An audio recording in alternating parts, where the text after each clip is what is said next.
بسم اللہ الرحمن الرحیم۔ مفتی شعیب اللہ خان صاحب کے بیانات کے لیے مفتی صاحب کے آفیشیل چینل کو سبسکرائب کریں اور زیادہ سے زیادہ شیئر کریں۔ بسم اللہ الرحمن الرحیم۔ الحمد للہ رب العالمین والصلاة والسلام على سید المرسلین وعلى آلہ واصحابہ اجمعین، اما بعد، وبالسند المتصل منا إلى الشيخ الإمام الهمام الحافظ أبي عيسى محمد تعالى قال: باب ما جاء في الكفارة في ذلك. وبه قال حدثنا علي بن حجر قال حدثنا شريك عن قصيف عن مقسم عن ابن عباس رضي الله عنهما عن النبي صلى الله عليه وسلم في الرجل يقوى على امرأته وهي حائض قال يتصدق بنصف دينار. وبه قال حدثنا الحسين بن حريث قال حدثنا الفضل بن موسى عن أبي حمزة السكري عن عبد الكريم عن مقسم عن ابن عباس رضي الله عنهما وعنهم عن النبي صلى الله عليه وسلم قال: إذا كان دما أحمر فدينار، وإذا كان دما أصفر فنصف دينار. قال أبو عيسى: حديث الكفارة في إتيان الحائض قد روي عن ابن عباس رضي الله عنهما موقوفا ومرفوعا، وهو قول بعض أهل العلم، وبه يقول أحمد وإسحاق. وقال ابن المبارك: يستغفر ربه ولا كفارة عليه. وقد روي مثل قول ابن المبارك عن بعض التابعين منهم سعيد بن جبير وإبراهيم. بسم اللہ الرحمن الرحیم۔ الحمد للہ رب العالمین، والصلاة والسلام على اشرف الانبیاء وسید المرسلین وعلى آلہ وصحبہ اجمعین، اما بعد۔ کل باب پڑھا گیا تھا باب ما جاء فی کراہیت اتیان الحائض۔ میں نے عرض کیا تھا کہ یہاں کراہیت بمعنی حرمت کے ہے، یہ فقہی اصطلاح میں استعمال نہیں ہوا ہے بلکہ لغوی معنی میں استعمال ہوا ہے۔ حائضہ عورت سے جمع کرنے کی حرمت کا بیان۔ یہ مسئلہ ویسے پہلے بھی گزر گیا، یہاں دوبارہ اسی کو مستقل طور پر ذکر کیا جا رہا ہے۔ اس باب کے اندر حدیث ہے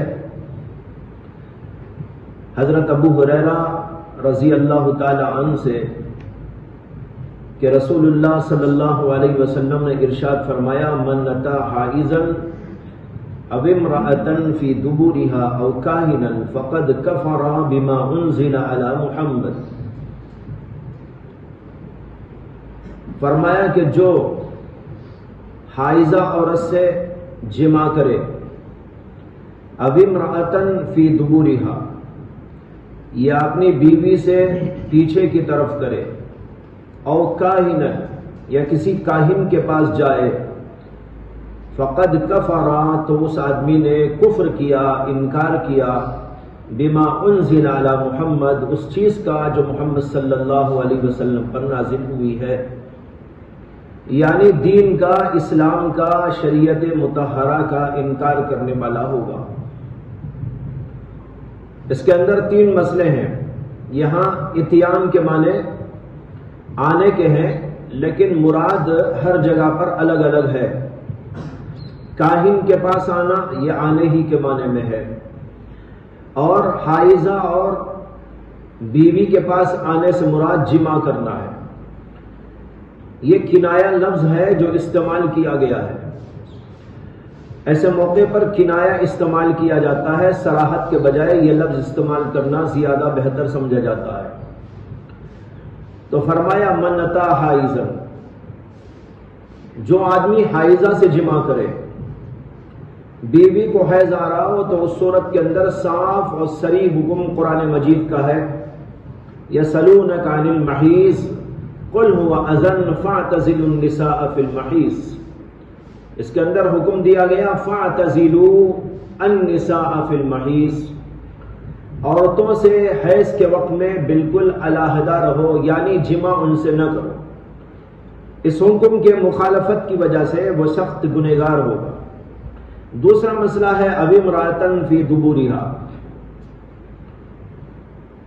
یہ مسئلہ بھی متفق علیہ ہے، بیوی سے پیچھے کی راہ میں جمع کرنا حرام ناجائز ہے، متفق علیہ مسئلہ ہے۔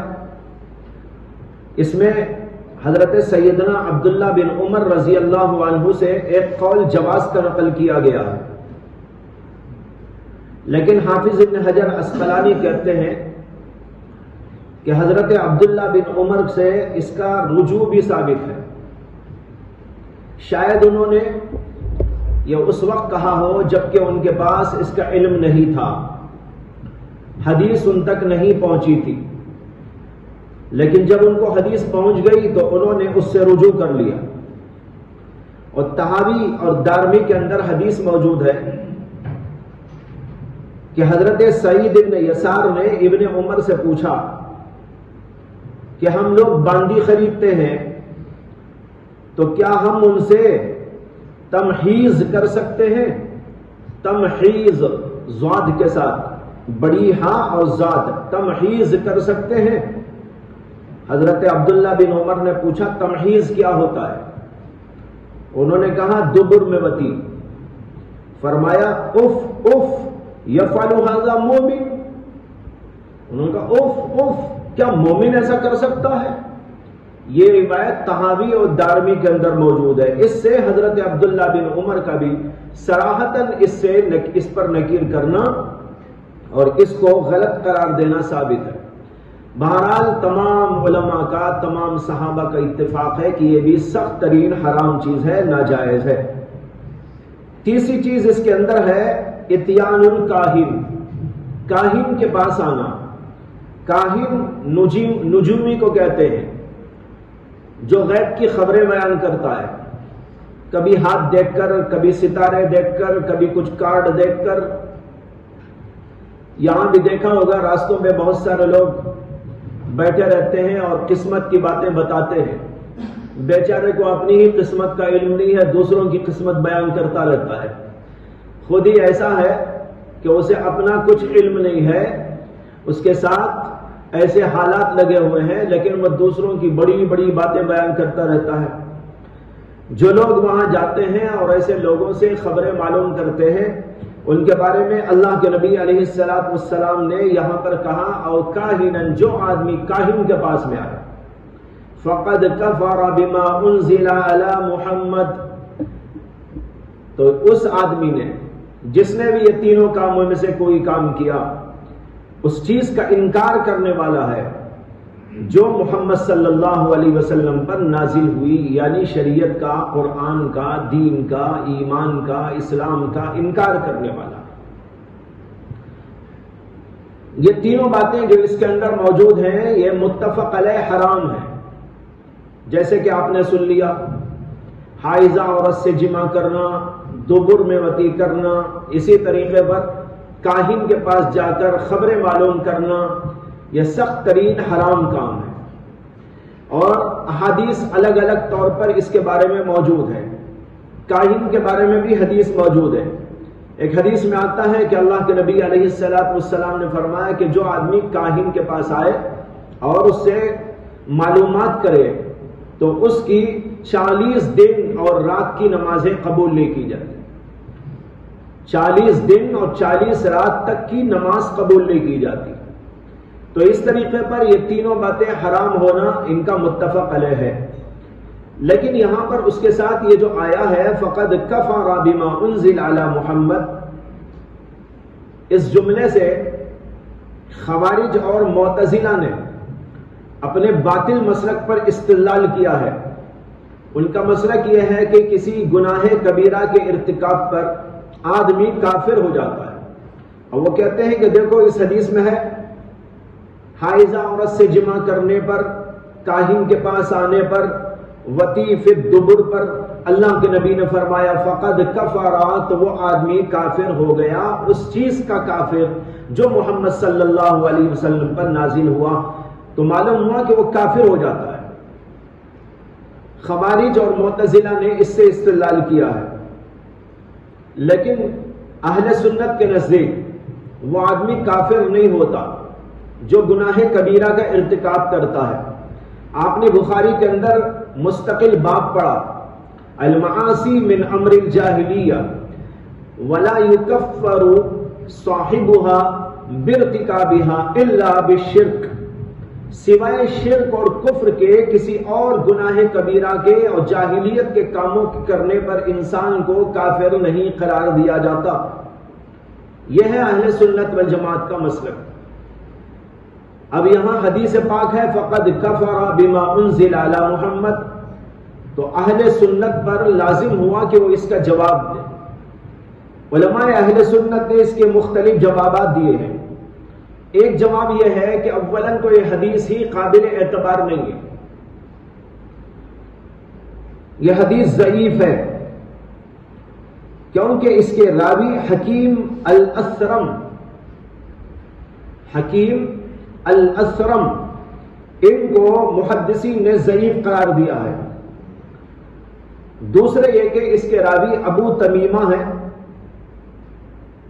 اور ان کو حضرت ابو ہریرہ رضی اللہ تعالی عنہ سے سماع حاصل نہیں، تو یہ روایت ضعیف بھی ہے اور منقطع بھی ہے، بیچ میں انقطاع ہونے کی وجہ سے بھی ضعیف، اور دوسرے اس کے راوی حکیم الاسرم کے ضعیف ہونے کی وجہ سے بھی ضعیف ہے، لہذا یہ روایت قابل اعتبار نہیں۔ اور اتنے بڑے مسئلے پر کہ کسی کام کے ارتکاب سے انسان کافر ہوتا ہے کہ نہیں ہوتا، اس کے لیے ایک ضعیف حدیث کا سہارا لینا بالکل غلط ہے۔ اس کے لیے تو کوئی ایسی حدیث چاہیے جو بہت پکی ہو، قطعی درجے کی ہو، اخبار آحاد سے بھی اس میں کام نہیں چلے گا، لہذا یہ ضعیف حدیث کو لے کر گناہ کبیرہ کے مرتکب کو کافر قرار دینا، یہ معتزلہ اور خوارجی کا کام ہو سکتا ہے، اہل سنت کا کام نہیں ہو سکتا۔ دوسرا جواب علماء نے یہ دیا ہے کہ اگر کسی درجے میں حدیث قابل قبول بھی ہو جائے تو یہ حدیث تغلیظ و تشدید پر محمول ہے۔ وجہ یہ ہے کہ بہت ساری دلیلیں ہیں جن سے معلوم ہوتا ہے کہ گناہ کبیرہ کے ارتکاب کرنے والے کو کافر نہیں قرار دیا جاتا۔ آپ نے بخاری کے اندر یہ پڑھا ہے کہ اللہ تعالیٰ نے فرمایا وَإِن طَائِفَتَانِ مِنَ الْمُؤْمِنِينَ اقْتَتَلُوا، یہاں پر قتل و قتال ہو رہا ہے دو مسلمان جماعتوں کے درمیان، اور اللہ تعالیٰ نے ان کو مسلمان قرار دیا، حالانکہ قتل و قتال بھی گناہ کبیرہ ہے، اس گناہ کبیرہ کے باوجود اللہ نے ان کو مسلمان قرار دیا۔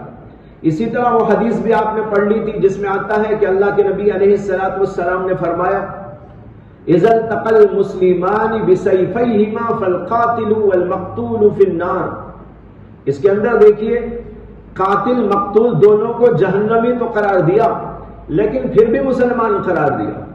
اذا التقى المسلمان، جب دو مسلمان اپنی تلواروں سے ایک دوسرے کے ساتھ لڑائی کے لیے چل پڑے تو فرمایا قاتل و مقتول جہنمی ہے۔ یہاں پر معلوم ہوا کہ وہ مسلمان تو رہتے ہیں، اگرچہ جہنم میں جائیں گے، سزا بھگتیں گے، پھر اس کے بعد اپنے ایمان اور اسلام کی وجہ سے نجات پا جائیں گے۔ تو یہ سب دلیلیں ہیں جس سے معلوم ہوتا ہے کہ گناہ کبیرہ کے ارتکاب کرنے پر کفر کا فتویٰ نہیں دیا جاتا۔ اس لیے علماء اہل سنت نے یہاں تعویل اور کہا فقد کفرہ کے معنی یہاں تجدید و تغلیظ کے ہیں، یعنی کسی بات کی برائی بیان کرنے کے لیے اور اس کے اندر کی شدت کو واضح کرنے کے لیے ایسے سخت ترین الفاظ استعمال کر لیے جاتے ہیں۔ معنی یہ نہیں ہے کہ وہ کافر ہو جاتا ہے، مطلب یہ ہے کہ یہ بہت ہی سخت ترین بات ہے، سخت ترین بات کو بتانے کے لیے ایسے الفاظ استعمال کیے جاتے ہیں، لہذا یہ لفظ تغلیظ اور تشدید پر محمول ہوگا۔ اور ایک جواب یہ دیا گیا ہے کہ یہاں کفر سے مراد کفر عملی ہے، کفر اعتقادی نہیں۔ فقد کفرہ کے معنی ہے اس آدمی نے انکار کیا عملی طور پر، یعنی دین پر چلنے کی جو بات تھی اور دین پر چلنا جو اس کے اوپر لازم تھا اس کے اوپر نہیں چلا، نہیں چلنے کی وجہ سے اس کو کفرہ سے تعبیر کیا گیا۔ یہ کفر عملی ہے، کفر اعتقادی نہیں۔ یہاں پر امام ترمذی رحمت اللہ علیہ آگے لکھ رہے ہیں کہ اگر یہ فعل منکر کفر ہوتا، اگر یہ فعل منکر کفر ہوتا تو بعض احادیث کے اندر صدقے کا اس کو کیوں حکم دیا جاتا؟ یعنی حائضہ عورت سے جمع کرنے کے بارے میں حدیث آگے آ رہی ہے اور اس کے اندر کہا گیا ہے کہ کوئی آدمی ایسی حرکت کر لے تو اسے چاہیے کہ 1 درہم صدقہ کرے۔ امام ترمذی کہتے ہیں کہ اگر وہ آدمی اس سے کافر ہو جاتا ہے تو صدقے کا حکم اسے کیوں دیا جاتا؟ اسے کہا جاتا بھائی مومن لاؤ، ایمان لاؤ، تجدید ایمان کرو۔ تجدید ایمان کی جگہ اس کے لیے یہ کہنا کہ صدقہ کرو، یہ خود اس بات کی دلیل ہے کہ وہ آدمی اللہ کی نظر میں کافر نہیں ہوتا، رسول اللہ کی نظر میں کافر نہیں ہوتا۔ دوسرا باب جو پڑھا گیا وہ کفارے کے بارے میں ہے اور اس کے اندر وہی بات آئے گی جو ابھی عرض کی گئی، یعنی صدقہ کرنے کی بات۔ پہلے یہ باب دیکھ لیجئے کہ امام ترمذی کہتے ہیں قال ابو عیسیٰ لا نعرف هذا الحديث الا من حديث حكيم الاسرم عن ابي تميمة الحجيمي عن ابي هريرة۔ اس حدیث کو ہم نہیں جانتے مگر حکیم الاسرم کی حدیث سے، جس کو وہ ابو تمیمہ الحجیمی سے روایت کرتے ہیں اور وہ حضرت ابو ہریرہ سے۔ وَإِنَّمَا مَعْنَى هَذَا عِنْدَ أَهْلِ الْعِلْمِ عَلَى التَّغْلِيظِ، اس حدیث کا معنی اہل علم کے نزدیک یہ ہے کہ تغلیظ پر محمول ہے، تشدید پر محمول ہے، یعنی یہ الفاظ فقط کفرہ کے اپنے اصلی معنی پر نہیں ہے بلکہ تغلیظاً و تشدیداً و تحدیداً یہ الفاظ استعمال کیے گئے ہیں۔ وقد روی عن النبی صلی اللہ علیہ وسلم، اور اللہ کے نبی علیہ السلام سے یہ بات بھی روایت کی گئی ہے کہ آپ نے فرمایا من نتا حائضا فلیتصدق بدینار، جو آدمی حائضہ سے جمع کرے اس کو چاہیے کہ 1 دینار صدقہ کرے۔ امام ترمذی کہتے ہیں فلو کان اتیان الحائض کفرا لم یؤمر فیہ بالکفارہ، اگر حائضہ عورت سے جمع کرنا کفر ہوتا لم یؤمر فیہ الکفارہ بالکفارہ، تو اس میں اس آدمی کو کفارہ دینے کا حکم نہ دیا جاتا۔ کفارے کا حکم تو مومن کو دیا جائے گا، کافر کو کیسے حکم دیا جائے گا؟ تو معلوم ہوا کہ کفر نہیں ہے۔ وضعف محمد هذا الحدیث من قبل اسنادہ، اور اس حدیث کو امام بخاری نے اس کی سند کی وجہ سے ضعیف قرار دیا ہے، اور اس کی وجہ وہی ہے جو میں نے عرض کر دی کہ حکیم الاسرم جو اس کے راوی ہیں اس کو محدثین نے ضعیف قرار دیا ہے۔ وابو تمیمہ الحجیمی اسمہ طریف ابن مجالد، اس کے اندر جو راوی ابو تمیمہ ہیں ان کا نام ہے طریف بن مجالد، اور ان کا سماع حضرت ابو ہریرہ سے ثابت نہیں ہے، اس وجہ سے بھی حدیث ضعیف ہے۔ آگے باب ہے باب ما جاء فی الکفارۃ فی ذلک،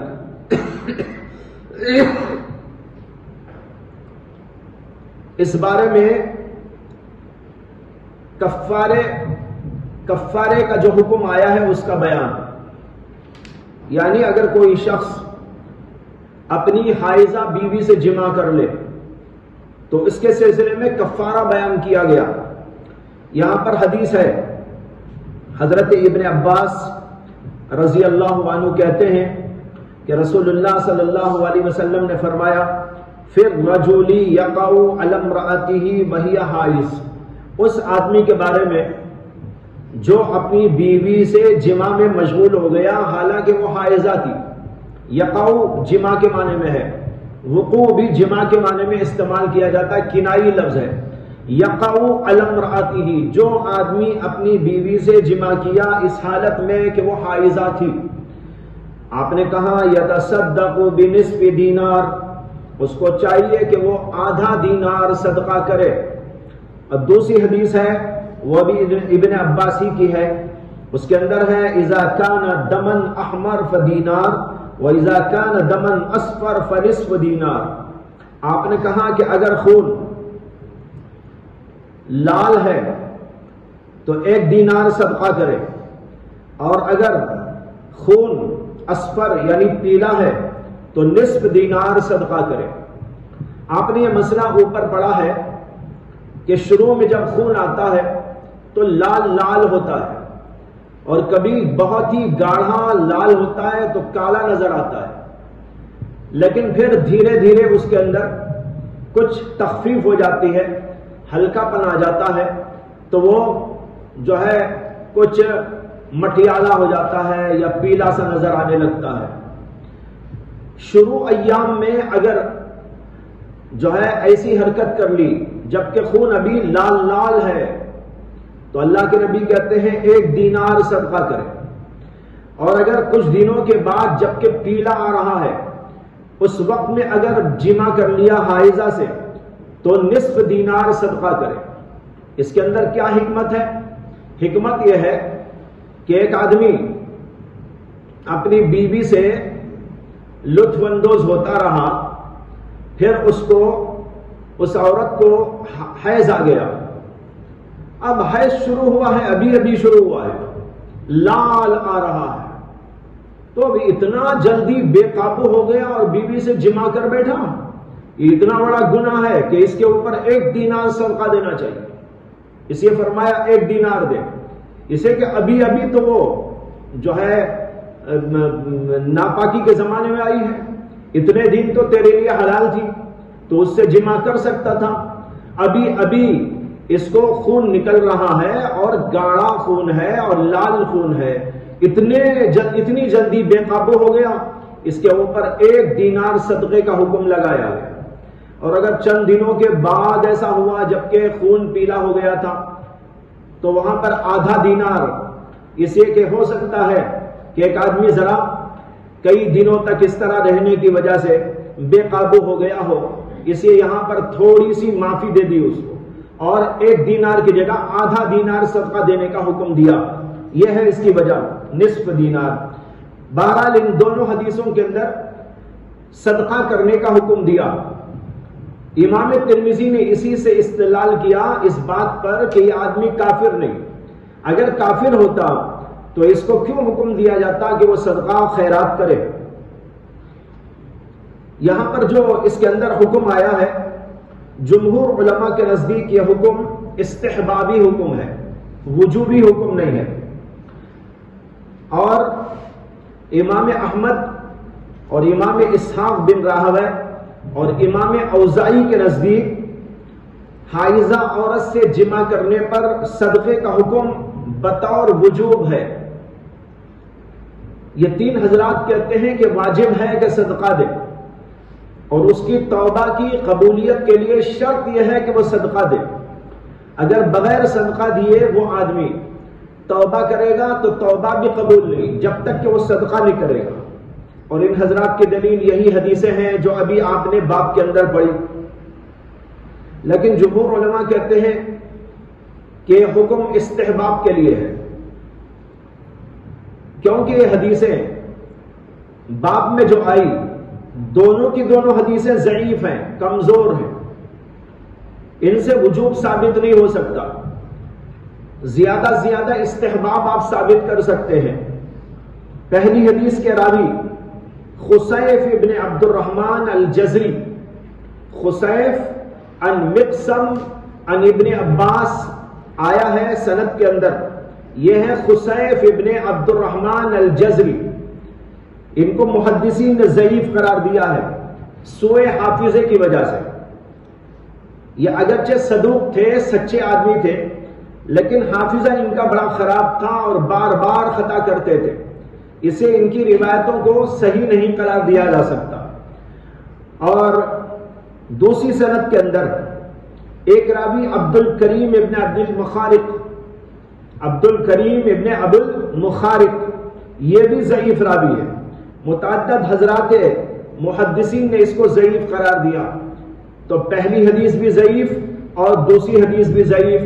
اس وجہ سے محدثین کہتے ہیں اور فقہاء کہتے ہیں کہ اس حدیث سے استحباب پر تو استدلال ہو سکتا ہے لیکن وجوب پر استدلال اس سے نہیں ہو سکتا، اس لیے جمہور علماء نے استحباب کا قول کیا ہے اور وجوب کا قول نہیں کیا۔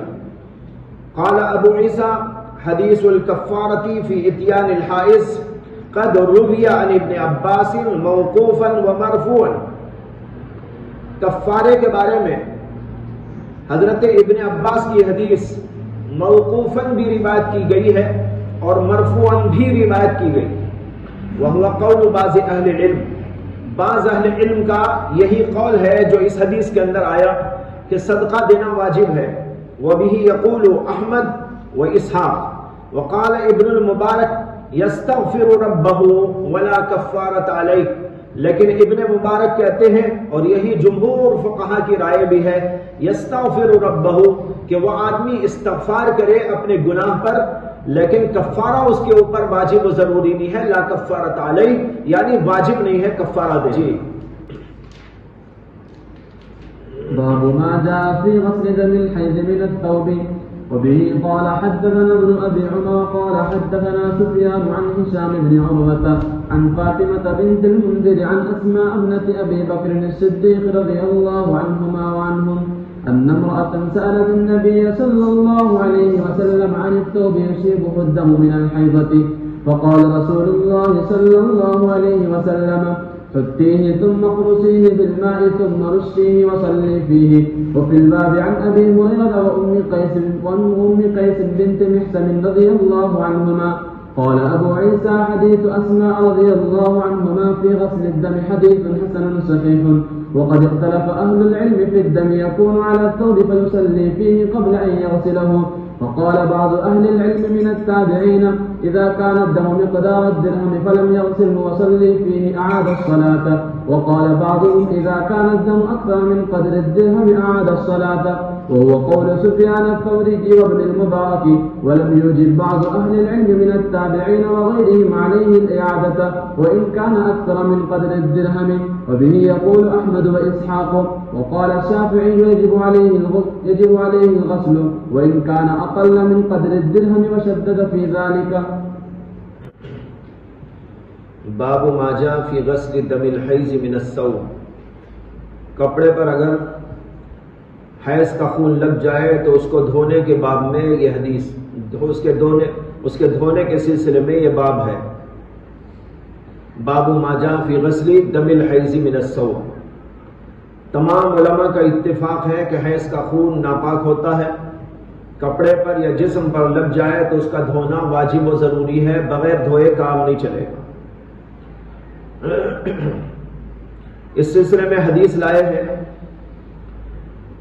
حضرت اسماء بنت ابی بکر سے، حضرت ابو بکر صدیق رضی اللہ تعالی عنہ کی صاحبزادی حضرت اسماء سے، ان امرأة سألت النبی صلی اللہ علیہ وسلم عن الثوب یصیبہ الدم من الحیضہ، کہ ایک عورت نے سوال کیا رسول اللہ صلی اللہ علیہ وسلم سے اس کپڑے کے بارے میں جس کو حیض کا خون لگ گیا. فقال رسول اللہ صلی اللہ علیہ وسلم، اللہ کے رسول علیہ السلام نے فرمایا حطیہ ثم اقرصیہ بالماء ثم رشیہ وصلی فیہ. آپ نے فرمایا کہ اس کو کھرچ دو، حطیہ کھرچ دو اس کو، ثم اقرصیہ بالماء پھر پانی ڈال کر اس کو جو ہے کیا بولتے ہیں اس طرح رگڑو، پانی کے ساتھ رگڑو. ثم رشیہ پھر اس پر پانی ڈال کر دھو، وصلی فیہ اور اسی کپڑے میں نماز پڑھ. اس کے اندر لفظ رش استعمال کیا گیا ہے دھونے کے معنی میں. پہلے بھی کئی جگہ بحث اس کی گزر گئی، بتایا تھا کہ رش کے معنی چھڑکنے کے بھی آتے ہیں اور رش کے معنی دھونے کے بھی آتے ہیں. یہاں پر بالاتفاق دھونا ہی مراد ہے. اسی لیے ہم نے وہاں پر کہا تھا کہ لفظ غسل کے معنی میں بھی جب آتا ہے تو جہاں اور جگہ یہ لفظ رش چھڑکنے کے معنی میں بعض علماء نے لیا، وہ چھڑکنے کے معنی میں نہیں ہے بلکہ دھونے کے معنی میں. تو کہتے ہیں اس کو کھرچ ڈالو، پھر پانی ڈال کر اس کو رگڑو، پھر اس کو پانی ڈال کر دھو دو، وصلی فیہ اور اس کپڑے میں نماز پڑھو. وفی الباب عن ابی ہریرہ وام قیس بنت محصن قال ابو عیسیٰ حدیث اسماء فی غسل الدم حدیث حسن صحیح وقد اختلف اہل العلم فی الدم یکون علی الثوب فیصلی فیہ قبل ان یغسلہ. علماء نے اس خون کے بارے میں اختلاف کیا ہے جو کپڑے پہ لگ جائے پھر اسی کپڑے میں دھونے سے پہلے نماز پڑھے، تو اس کے بارے میں اختلاف ہے. بعض اہل علم تابعین میں سے کہتے ہیں اذا کان الدم مقدار الدرہم. یہاں جو اختلاف علماء کا نقل کیا ہے یہ اس بارے میں اختلاف نہیں ہے کہ کپڑے پر دم حیض لگ جائے تو دھونا ضروری ہے کہ نہیں ہے، یہ اختلاف نہیں، وہ تو متفق علیہ ہے، دھونا ہے. البتہ یہ ہے کہ اگر کپڑے میں خون لگا رہے چاہے وہ دم حیض ہو یا کوئی اور تو کتنی مقدار تک معاف ہو جاتا ہے. یہ مسئلہ آپ نے فقہ کتابوں میں پڑھا ہوگا. امام شافعی رحمت اللہ علیہ تو کہتے ہیں کچھ بھی معاف نہیں، اگر رتی برابر بھی لگا ہے تو اس کو دھونا ضروری ہے. اور بعض علماء کہتے ہیں ایک درہم کے بقدر ہو تو معاف ہے. یہ امام ابو حنیفہ رحمت اللہ علیہ کا مسلک ہے. امام احمد بن حنبل کے بھی کئی قول ہیں. ایک قول ان کا یہ ہے کہ ایک بالشت ہو تو معاف، اس سے کم ہو، ایک بالشت ہو تو معاف، اس سے زیادہ ہو تو معاف نہیں. اور ایک رائے ان کی یہ ہے کہ یہ رائے مبتلا بھی پر ہے. آدمی جس کو سمجھے کہ یہ زیادہ ہے اس کو دھونا ضروری ہے، جس کو سمجھے کہ یہ کم ہے تو اس کو دھونا ضروری نہیں. اس کو یہاں ذکر کر رہے. بعض اہل علم تابعین میں سے کہتے ہیں اذا کان الدم مقدار الدرہم فلم یغسلہ وصلی فیہ اعاد الصلاۃ. اگر خون ایک درہم کے برابر لگا رہے اور اس کو نہیں دھویا اور اسی میں نماز پڑھ لیا تو نماز کا اعادہ کرے. اور بعض نے کہا اذا کان الدم اکثر من قدر الدرہم اعاد الصلاۃ. ایک درہم سے زیادہ ہو تو نماز کو دہرانا ہے. یہی قول ہے سفیان ثوری کا، ابن المبارک کا، اور یہی قول امام ابو حنیفہ کا بھی ہے. ولم یوجب بعض اہل العلم من التابعین وغیرہم علیہ الاعادہ. اور بعض علماء نے اس کے اوپر اعادے کو واجب نہیں قرار دیا اگرچہ کہ وہ درہم سے زیادہ ہی کیوں نہ ہو. یہی قول احمد اور اسحاق کا ہے. لیکن امام احمد کا یہ قول جو امام ترمذی نے نقل کیا ہے اس میں کچھ تساہل ہوا ہے. امام احمد کی کتابوں کے اندر یہ لکھا ہوا ہے کہ اگر ان کے کئی قول ہیں، ایک قول یہ ہے کہ بقدر بالشت ہو، بقدر بالشت کے ہو تو معاف ہے، ایک بالشت سے زیادہ ہو تو دھونا واجب ہے. اور ایک رائے ان کی یہ ہے کہ یہ رائے مبتلا بھی پر ہے. وقال الشافعی یجب علیہ الغسل وان کان اقل من قدر الدرہم. اور امام شافعی کہتے ہیں کہ اس کے اوپر دھونا واجب ہو، ضروری ہے، اگرچہ کہ وہ درہم سے بھی کم ہی کیوں نہ ہو. وشدد فی ذلک. اور امام شافعی نے اس کے اندر بڑی سختی برتی، یعنی رتی برابر بھی خون رہے تو وہ کہتے ہیں دھونا ضروری ہے، بغیر دھوئے نماز نہیں ہو سکتی. یہ ان کے ہاں سخت ترین مسئلہ ہے. باب ما جاء في كم تمكث النفساء.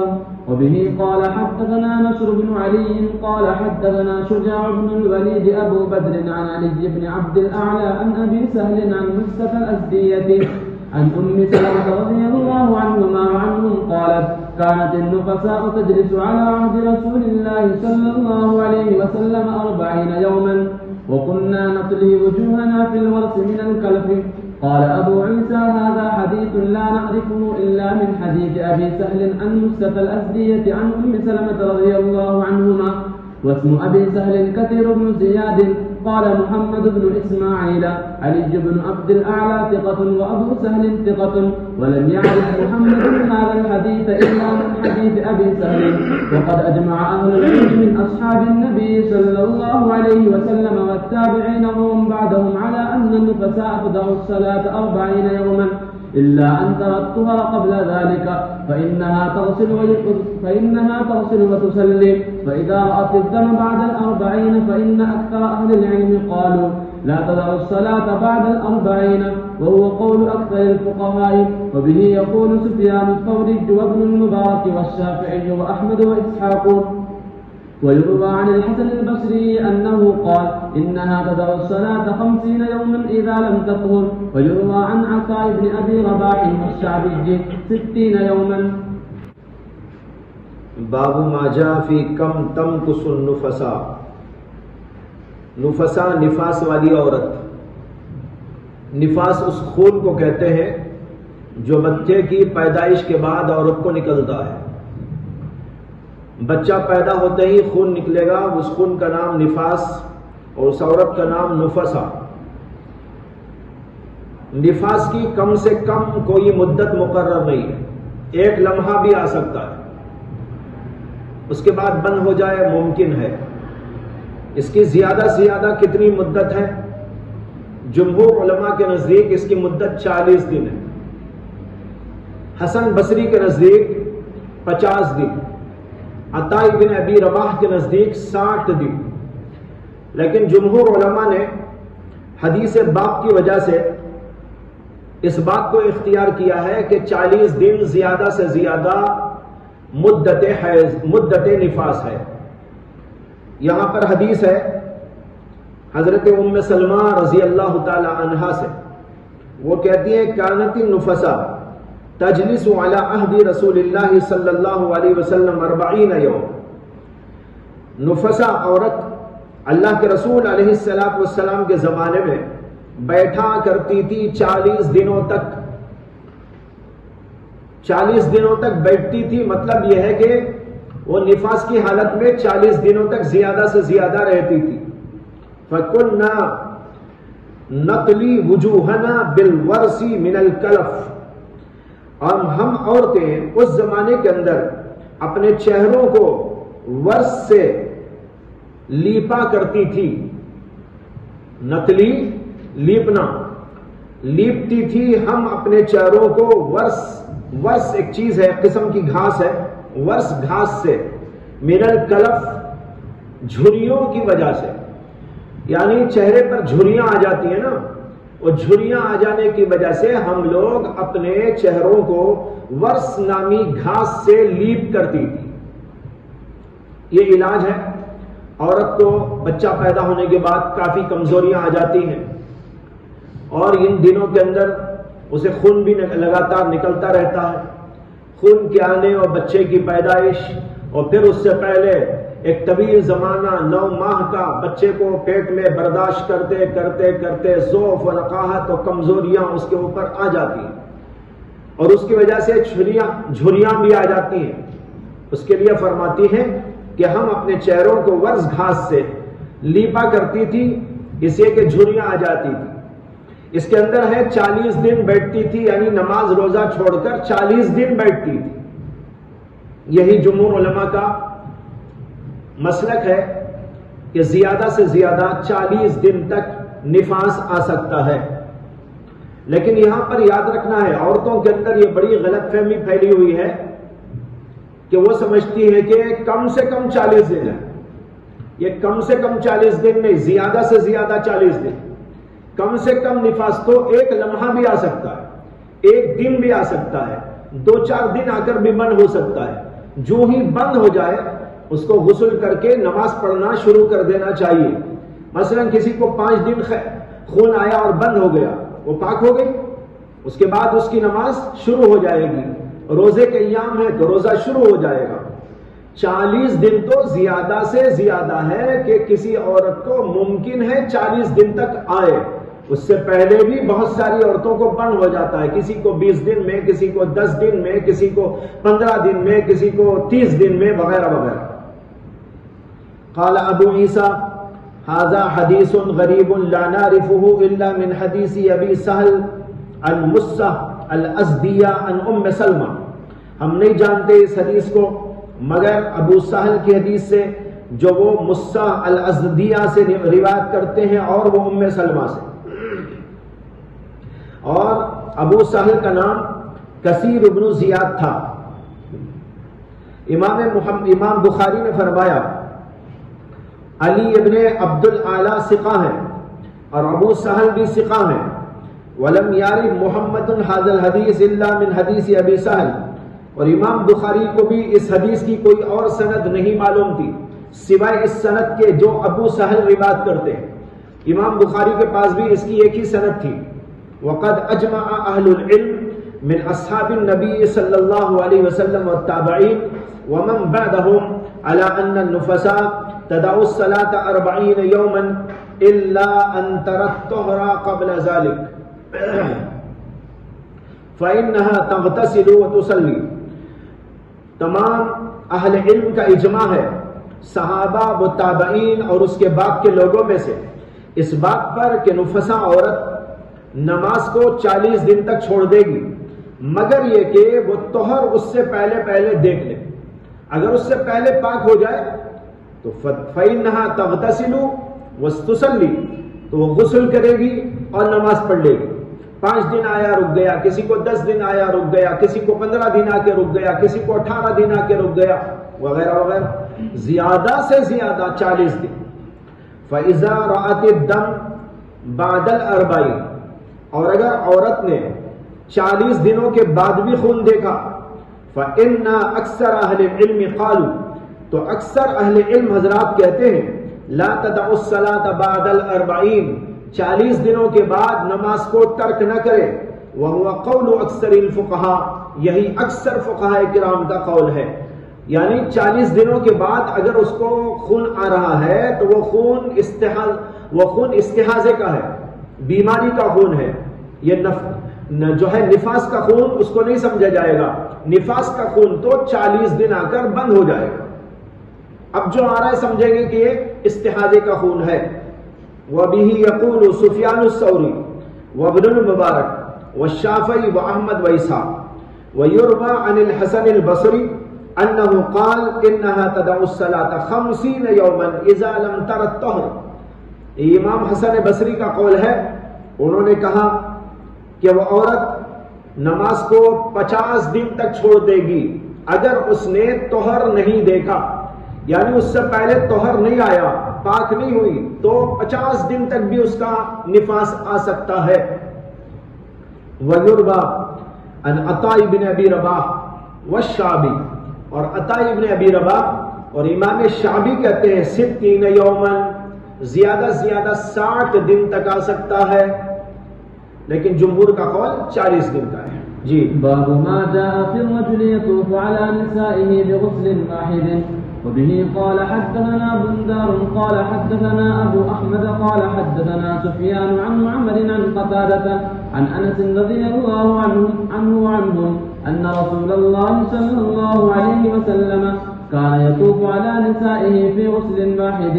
وفي الباب عن أبي رافع رضي الله عنه قال أبو عيسى حديث أنس رضي الله عنه حديث صحيح، وهو قول غير واحد من أهل العلم منهم الحسن البصري ألا بأس أن يعود قبل أن يتوضأ. وقد روى محمد بن يوسف هذا عن سفيان فقال عن أبي عروة عن أبي الخطاب عن أنس رضي الله عنه وعنهم. وأبو عروة هو معمر بن راشد وأبو الخطاب قتادة بن دعامة.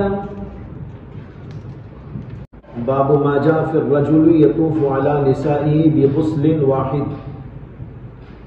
یہ باب اس آدمی کے بارے میں ہے جو اپنی تمام عورتوں کے پاس گشت کرتا ہے ایک ہی غسل کے ساتھ. یعنی اگر کسی آدمی کی 4 بیویاں ہیں تو ایک ہی رات میں 4 بیویوں سے ملتا ہے اور غسل اخیر میں ایک دفعہ کر لیتا ہے، تو اس کے لیے جائز ہے، ناجائز نہیں. لیکن بہتر یہ ہے کہ بیچ میں غسل کر لے، اور اگر غسل نہیں کر سکتا تو بہتر یہ ہے کہ وضو کر لے. لیکن اگر وہ بھی نہ کرے تو کوئی مضائقہ نہیں، کوئی گناہ کی بات نہیں. یہ ہے اس باب کا حاصل. باب ما جاء فی الرجل یطوف علی نسائہ بغسل واحد. اس کے اندر رسول اللہ صلی اللہ علیہ وسلم کا ایک واقعہ بیان کیا گیا ہے. حضرت انس کہتے ہیں ان النبی صلی اللہ علیہ وسلم کان یطوف علی نسائہ فی غسل واحد. اللہ کے نبی علیہ السلام اپنی تمام عورتوں کے پاس تشریف لے جاتے تھے، گشت کرتے تھے ایک ہی غسل کے ساتھ. رسول اللہ صلی اللہ علیہ وسلم کی اس وقت 9 بیویاں تھیں، چنانچہ بعض روایتوں کے اندر یہ تصریح بھی موجود ہے وَهُنَّ تِسْعٌ کہ وہ 9 بیویاں تھیں۔ 9 بیویوں کے پاس ایک ہی رات میں تشریف لے گئے اور غسل نہیں کیا بلکہ اخیر میں غسل فرما لیا۔ اس میں یہ مسئلہ بتانا ہے کہ اگر کسی کی کئی بیویاں ہوں، 2 ہوں، 3 ہوں، 4 ہوں، تو ایسی صورت کے اندر ایک ہی غسل کے ساتھ اخیر میں وہ تمام بیویوں سے ملنا چاہے تو مل سکتا ہے۔ یہاں پر 2 سوالات ہیں۔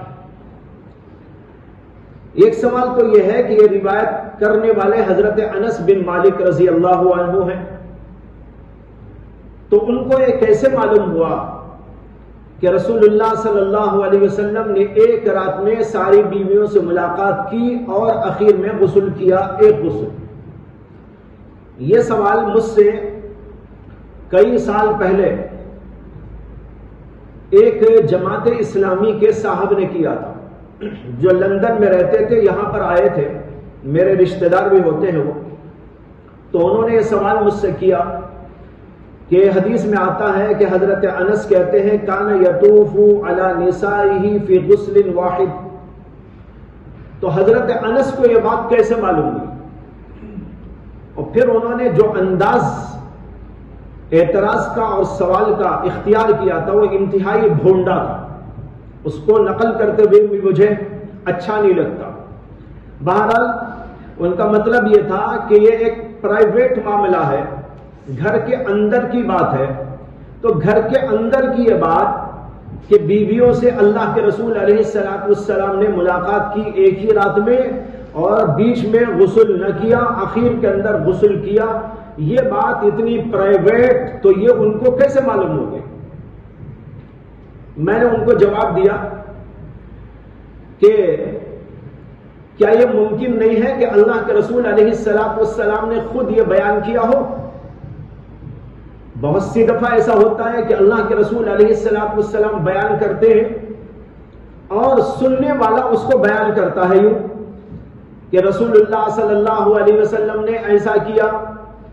ممکن ہے کہ اللہ کے رسول علیہ السلام نے یہ بات حضرت انس کے سامنے بیان کی ہو کہ میں نے ایک ہی رات میں سب بیویوں سے ملاقات کی لیکن غسل آخر میں ایک دفعہ کیا، اور یہ بیان کرنا کوئی عیب کی بات نہیں ہے نبی کے لیے، اس لیے کہ اس کے اندر مسئلہ ہے، اس کے اندر ایک بات بیان کرنی ہے اور وہ بات لوگوں تک پہنچانے کی ہے۔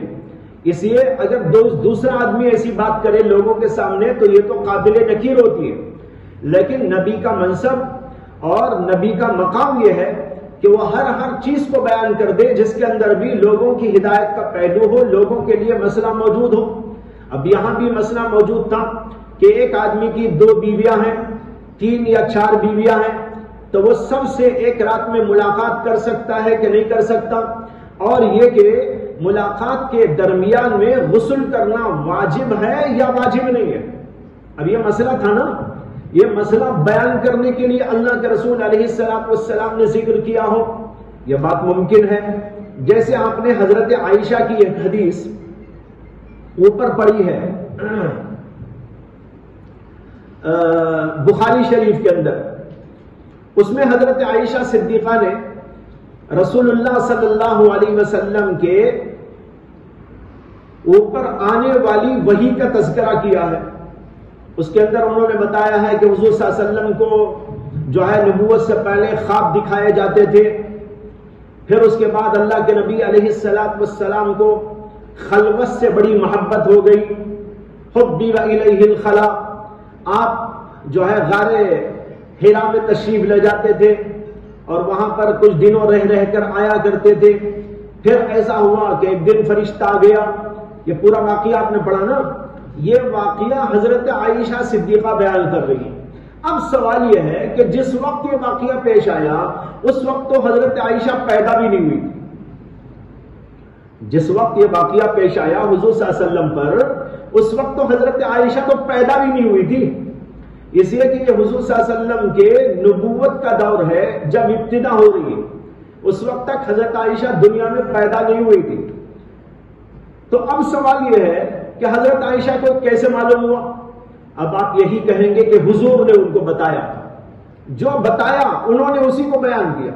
اسی طریقے پر یہاں پر کہا جائے گا کہ حضور نے خود بتایا تھا اور حضرت انس اسی کو بیان کر رہے ہیں۔ ان النبی صلی اللہ علیہ وسلم کان یطوف علی نسائہ فی غسل واحد۔ ایک بات تو یہ ہو سکتی ہے، دوسری ایک اور بات بھی ہو سکتی ہے، وہ یہ کہ کسی ازواج مطہرات میں سے کسی نے بتایا ہو حضرت انس کو۔ ازواج مطہرات بھی جو باتیں لوگوں کی بھلائی کی، لوگوں کے لیے مسائل کی ہیں، ان کو بیان کیا کرتی تھی۔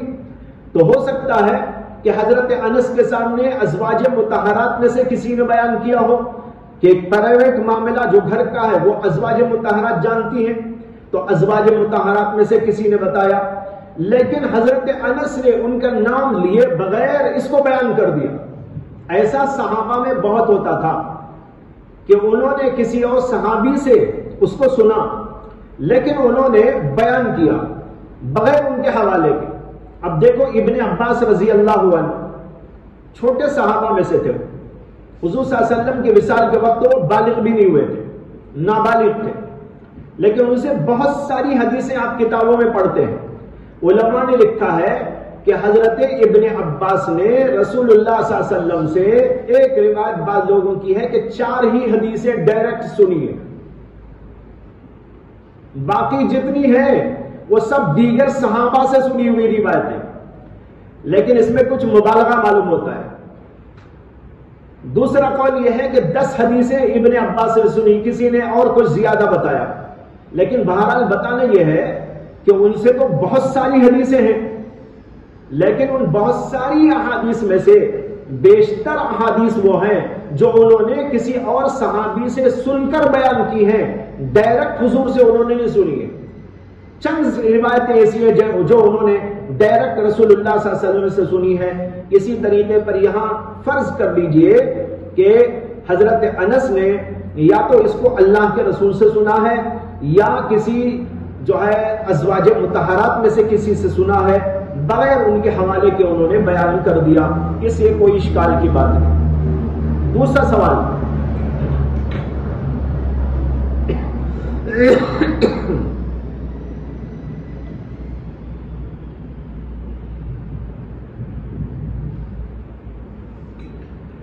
یہاں پر ایک دوسرا سوال ہے، وہ یہ ہے کہ اس حدیث میں آتا ہے اللہ کے رسول علیہ السلام نے ایک ہی رات میں تمام بیویوں سے ملاقات کی، تو ایک ہی رات میں ملاقات کرنے کا مطلب یہ ہوا کہ جو عورتوں کے لیے دن مقرر ہوتے ہیں اس کا آپ نے لحاظ نہیں کیا۔ اس کو کہتے ہیں قسم۔ قسم کے معنی ہے تقسیم۔ ایک بیوی کے لیے ایک رات، دوسری بیوی کے لیے ایک رات، یعنی تو 8 دن 4 دن جیسا چاہے مقرر کر لے، لیکن مقرر کرنا چاہیے۔ اگر کسی آدمی کی 2 بیویاں ہو تو اس کے اوپر لازم ہے، ضروری ہے کہ وہ ان میں قسم کا معاملہ کرے، یعنی تقسیم کرے کہ اگر ایک رات اس کے پاس جائے تو دوسری رات دوسری بیوی کے پاس گزارے، اگر اس کے پاس 2 راتیں جاتا ہے تو دوسری کے پاس بھی 2 راتیں جائے، اگر اس کے پاس 8 دن مقرر کیا تو اس کے پاس بھی 8 دن مقرر کرے، ورنہ تو گنہگار ہوگا۔ اب ایک ہی رات میں ساری بیویوں کے پاس جانے کا مطلب یہ ہے کہ اللہ کے رسول علیہ السلام نے ایک رات میں جو کسی اور کا حق تھا دوسری بیوی کے پاس بھی آپ چلے گئے، یہ اشکال ہوتا ہے۔ اس اشکال کے جواب میں بعض علماء تو کہتے ہیں کہ رسول اللہ صلی اللہ علیہ وسلم پر قسم کا لاگو ہونا یہ مختلف فیہ مسئلہ ہے۔ بعض علماء کہتے ہیں کہ اللہ کے رسول پر یہ لازم نہیں تھا، امتیوں پر تو لازم ہے، لیکن اللہ کے نبی علیہ السلام کی خصوصیت اس میں یہ ہے کہ آپ کے اوپر یہ لازم نہیں تھا۔ ہاں البتہ آپ نے خود اپنے لیے مقرر کر لیا تھا، لیکن آپ کے اوپر لازم نہیں تھا۔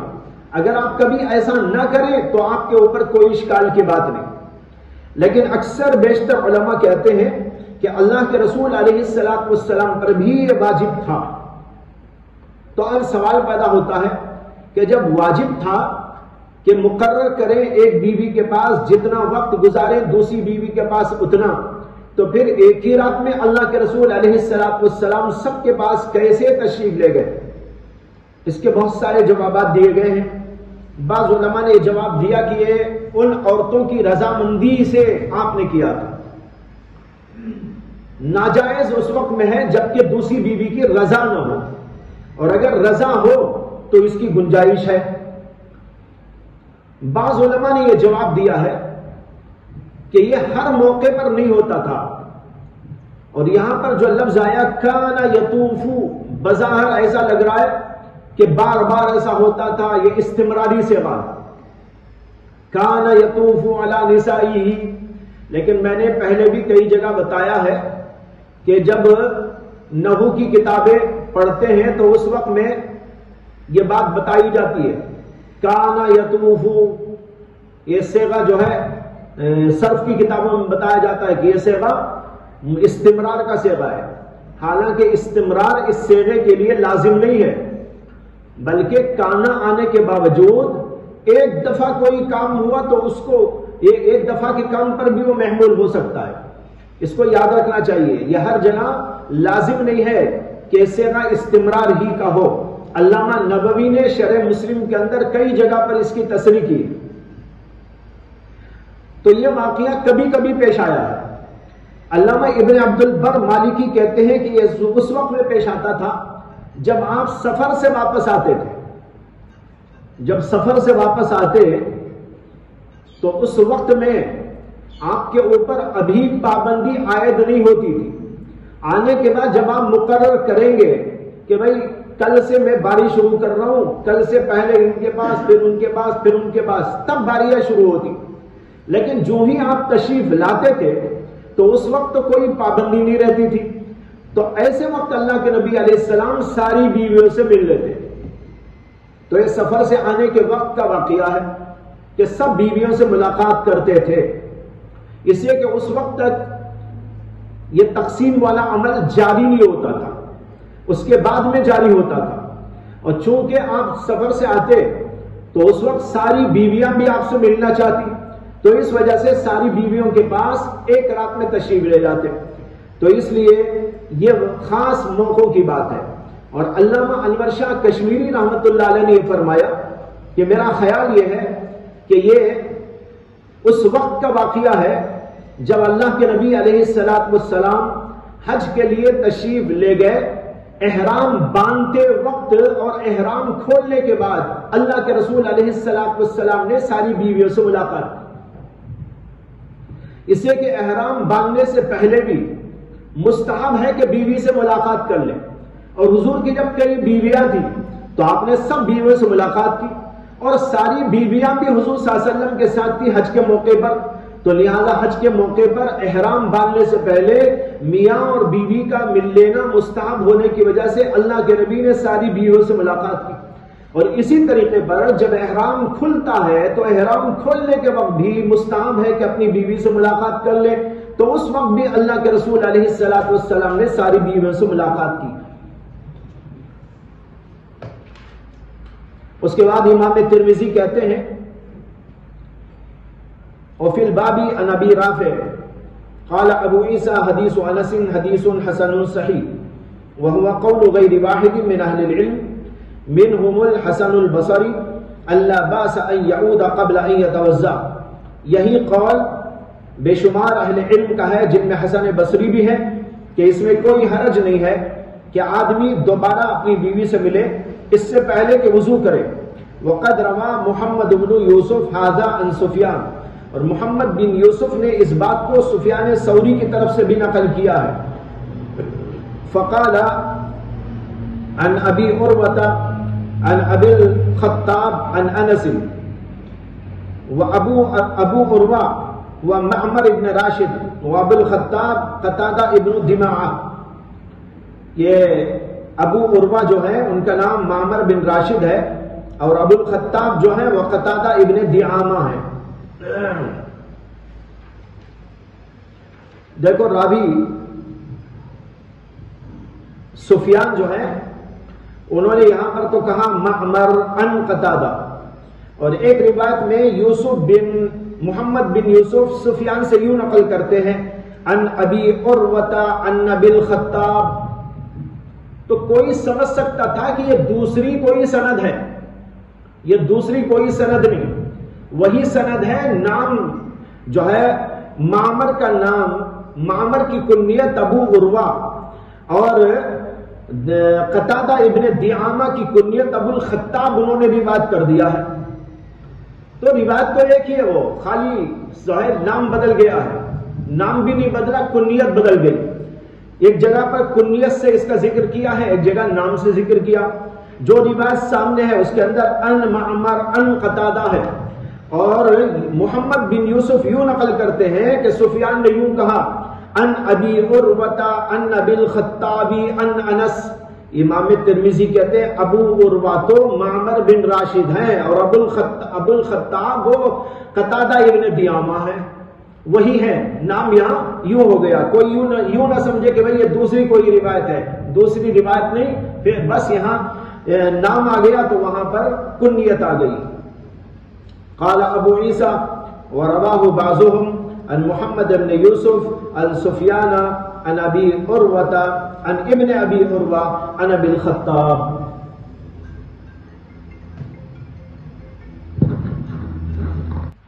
باب ما جاء إذا أراد أن يعود توضأ.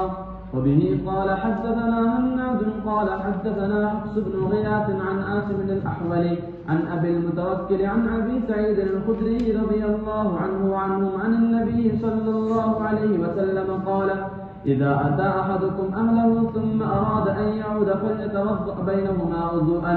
وفي الباب عن عمر رضي الله عنه قال أبو عيسى حديث أبي سعيد رضي الله عنه حديث حسن صحيح، وهو قول عمر بن الخطاب رضي الله عنه، وقال به غير واحد من أهل العلم قالوا إذا جامع الرجل امرأته ثم أراد أن يعود فليتوضأ قبل أن يعود.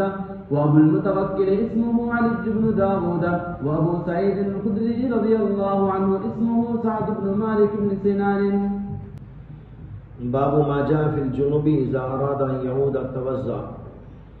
جنوبی آدمی اگر بیوی سے دوبارہ صحبت کرنا چاہتا ہو تو اس کو وضو کر لینا چاہیے. یہ مستحب درجے کی بات ہے. اوپر تو بحث گزر گئی، یہاں پر بتانا یہ ہے کہ یہ درجہ استحباب کا ہے کہ کم سے کم وضو کر لے. حدیث لاتے ہیں حضرت ابو سعید خدری رضی اللہ عنہ سے کہ رسول اللہ صلی اللہ علیہ وسلم نے فرمایا اذا اتا احدکم اہلہ ثم اراد ان یعود. تم میں سے کوئی اپنی بیوی سے ملے پھر ارادہ کرے کہ دوبارہ کرے، فلیتوضا، تو اس کو چاہیے کہ وضو کر لے، بینہما وضوءا، ان دونوں ملاقاتوں کے درمیان وضو کر لینا. اس بارے میں حضرت عمر سے روایت ہے، اور امام ترمذی کہتے ہیں کہ حدیث حسن صحیح ہے. یہی حضرت عمر بن الخطاب کا قول ہے. وقال به غير واحد من اهل العلم قالوا اذا جامع الرجل امراته ثم اراد ان يعود فليتوضا قبل ان يعود. چلیے. باب ما جاء اذا اقيمت الصلاه ووجد احدكم الخلاء فليبدا بالخلاء. وبه قال حدثنا هناد قال حدثنا ابو معاويه عن هشام بن عروه عن ابيه عن عبد الله بن الارقم رضي الله عنه وعنهم قال أقيمت الصلاة فأخذ بيد رجل فقدمه وكان إمام القوم وقال سمعت رسول الله صلى الله عليه وسلم يقول إذا أقيمت الصلاة ووجد أحدكم الخلاء فليبدأ بالخلاء. وفي الباب عن عائشة وأبي هريرة وثوبان وأبي أمامة رضي الله عنهم. قال أبو عيسى حديث عبد الله بن الأرقم رضي الله عنه حديث حسن صحيح. هكذا روى مالك بن أنس ويحيى بن سعد القطان وغير واحد من الكفار عن هشام بن عروة عن أبيه عن عبد الله بن الأرقم رضي الله عنه وعنهم. ورواه وهيب وغيره عن هشام بن عروة عن أبيه عن رجل عن عبد الله بن الأرقم رضي الله عنه وعنهم، وهو قول غير واحد من أصحاب النبي صلى الله عليه وسلم والتابعين. وبه يقول أحمد وإسحاق قال لا يقوم إلا الصلاة وهو يجد شيئا من الغائط والبول. قال إن دخل في الصلاة فوجد شيئا من ذلك فلا ينصرف ما لم يشغله. وقال بعض أهل العلم لا بأس أن يصلي به غائط أو قول ما لم يشغل ذلك عن الصلاة. باب ما جاء إذا أقيمت الصلاة ووجد أحدكم الخلا فليبدأ بالخلا. یہ باب اس بارے میں ہے کہ جب اقامت کہہ دی جائے نماز کے لیے اور تم میں سے کسی کو خلا محسوس ہو، فَلْيَبْدَأْ بِالْخَلَا، تو اس کو چاہیے کہ خلا سے ابتدا کرے. یعنی نماز کی اقامت ہو گئی لیکن آدمی کو استنجا معلوم ہو رہا ہے. خلا معلوم ہونے کا مطلب استنجا کا تقاضا ہونا، پیشاب لگا ہے، پاخانہ لگا ہے، تو ایسی صورت کے اندر خلا سے ابتدا کرے، یعنی پہلے بیت الخلا جائے، صفائی کرے، پھر اس کے بعد نماز کو آئے. اس لیے کہ ایسی صورت کے اندر نماز اگر پڑھے گا تو ظاہر بات ہے نماز میں دل نہیں لگے گا، پریشان ہوگا. اس لیے پہلے جا کر صفائی کرے، استنجا کر لے، پھر اس کے بعد آ کر اطمینان کے ساتھ نماز پڑھے تاکہ خشوع اور خضوع قائم رہ سکے. یہ ہے اس کا مطلب. اس کے اندر حدیث لاتے ہیں حضرت عبداللہ بن ارقم کی، کہتے ہیں اقیمت الصلاۃ فاخذ بید رجل فقدمہ. نماز کی اقامت کہہ دی گئی تو عبداللہ بن ارقم نے ایک آدمی کا ہاتھ پکڑا اور اس کو آگے بڑھا دیا. وکان امام قومہ، اور عبداللہ بن ارقم اپنی قوم کے امام تھے. وہ امام تھے لیکن ایک دفعہ اقامت ہوئی تو ایک آدمی کو پیچھے سے پکڑ کر انہوں نے آگے کر دیا اور خود تشریف لے گئے اور یوں کہا سمعت رسول اللہ صلی اللہ علیہ وسلم اذا اقیمت الصلاۃ ووجد احدکم الخلا فلیبدأ بالخلا. وہی حدیث انہوں نے اس موقع پر سنا دی. وفی الباب عن عائشہ وابی ہریرہ وثوبان وابی امامہ قال ابو عیسیٰ حدیث عبداللہ بن ارقم حدیث حسن صحیح. هكذا روى مالك بن انس ويحيى بن سعيد القطان وغير واحد من الحفاظ عن هشام بن عروة عن أبيه عن عبد الله بن ارقم، وروى وهيب وغيره عن هشام بن عروة عن أبيه عن رجل عن عبد الله بن ارقم. یہ روایت کا فرق بتا رہے کہ مالک بن انس نے، یحییٰ بن سعید القطان وغیرہ نے اس طرح روایت کیا جیسے اوپر آپ نے سند میں دیکھا. یعنی ہشام ابن عروہ روایت کرتے ہیں اپنے والد سے، ان کے والد ہیں عروہ ابن الزبیر. عروہ ابن الزبیر روایت کرتے ہیں عبداللہ ابن ارقم سے. لیکن وہیب اور بعض لوگوں نے اس کو روایت کیا تو یوں روایت کیا، ہشام ابن عروہ روایت کرتے ہیں اپنے والد عروہ سے، اور عروہ روایت کرتے ہیں ان رجل، ایک آدمی سے. وہ آدمی کون پتہ نہیں، مجہول ہے. وہ روایت کرتے ہیں عبداللہ بن ارقم سے، بیچ میں ان رجل آ گیا. امام ترمذی کہتے ہیں کہ بعض لوگوں نے اس طرح روایت کیا ہے لیکن یہ بات صحیح نہیں ہے. صحیح اوپر والی بات ہی ہے، اس کو امام ترمذی نے حسن صحیح قرار دیا اوپر کی روایت کو. یہ رجل جو آیا بیچ میں کسی نے ٹھوس دیا ہے. آگے کہتے ہیں وَهُوَ قَوْلُ غَيْرِ وَاحِدٍ مِّنْ أَصْحَابِ النَّبِي صلی اللہ علیہ وسلم وَالتَّابِعِينَ. یہی قول ہے بے شمار صحابہ کا، تابعین کا، کہ اگر بیت الخلا محسوس ہو رہا ہو، استنجا کا تقاضا ہو، تو بیت الخلا پہلے جانا چاہیے اور پھر اس کے بعد نماز پڑھنا چاہیے. یہی قول ہے احمد کا، اسحاق کا. یہ دونوں کہتے ہیں لا يقوم الى الصلاة وهو يجد شيئا من الغائط والبول. قسم کی چلنے کی بو آ رہی باہر سے.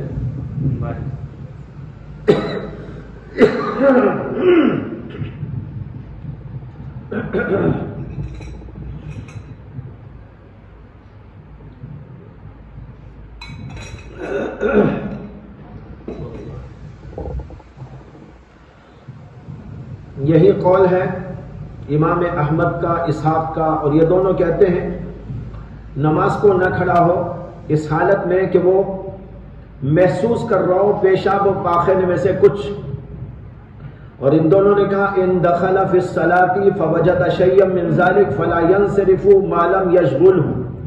اگر کسی نے نماز میں داخلہ لے لیا، نماز شروع کر ڈالی، پھر محسوس کیا کچھ پیشاب پاخانے میں سے کہ آنے کا تقاضا ہو رہا ہے، فلا ینصرف، تو وہ نماز سے اس وقت تک نہ مڑے جب تک کہ اس کو وہ مشغول نہ کر دے، یعنی زیادہ تقاضا جب تک نہ ہو اس وقت تک نماز نہیں توڑنا چاہیے. اگر زیادہ تقاضا ہے تو نماز توڑ کے چلا جائے، اگر چھوٹا موٹا تقاضا ہے برداشت کے قابل ہے تو نماز پڑھ کے جانا چاہیے. وقال بعض اہل العلم لا باس ان يصلي وبه غائط او بول ما لم يشغله ذلك عن الصلاة. یہ وہی بات ہے. باب ما جاء